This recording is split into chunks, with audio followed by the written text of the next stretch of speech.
Hello everybody! Welcome to Jody's Kitchen!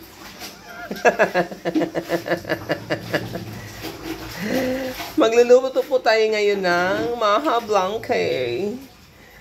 So, nagmix lang po tayo ng 4 cups coconut milk o kakang gata, 1.5 cup of condensed milk, and 1 big can ng evap milk. Halo-halo lang po hanggang sa kumulo. So ngayon, papakulo na po siya. Ilagay na natin yung corn kernel. Gusto ko kasi may chunky. And then, yung corn in cream. Ay. Ayan. So, lulutuin pa natin. Pakuluin pa natin maigi para medyo lumamboy pa yung yung corn kernel. Ganoin.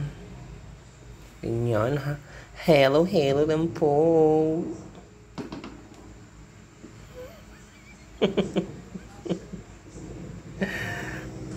And actually, may prepare po tayo dito ng slurry. Ito po yung slurry natin. 3 cups of cornstarch and 2 cups of water. Later, ilalagay natin yan doon sa mixture natin na kinaglulutuan natin ng milk. So, kumulo na po siya. Ayay na po. Halo-halo lang po. Medyo i-reduce po natin yung solution ha. I-reduce natin yung mixture natin. Mixture pala, hindi pa solution. Guys, stand corrected.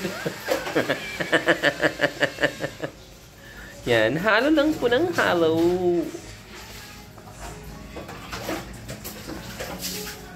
Today, right now, dahan-dahan na natin po ilunod yung slurry. Yan. Okay. And then, eto na po yung part na maghahalo-halo na tayo kasi lalagkit na yan. Ayan na siya. Nagbubuo-buo na siya.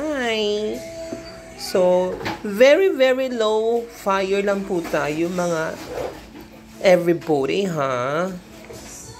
Low fire. Ayun, bumibigat na. Ay! Ayan. So, eto na po. Luto na po yan. Pag ganyan pong consistency yung hinahanap natin. Yung medyo nagmamantika na po yung coconut milk. Yan. Ang sarap. So, ganyan po. Lutuin pa natin ng konti para magbubuo-buo talaga siya Hello, Shine! And then, ganyan lang po. Yan. Alam mo yung pag nag-aano ka, nagmi-mix ka, parang buo yung hinahalo mo siya. Parang isang buo siya. Yan po ang consistency na hinahanap natin. So, luto na po yan. And then, lilipat na lang natin siya sa mga containers. If you want cheese, budburan po natin ng cheese bago natin i-refrigerate para mas masarap. So, that's all for today. Welcome again to Jody's Kitchen. Happy eating, everybody. Bye.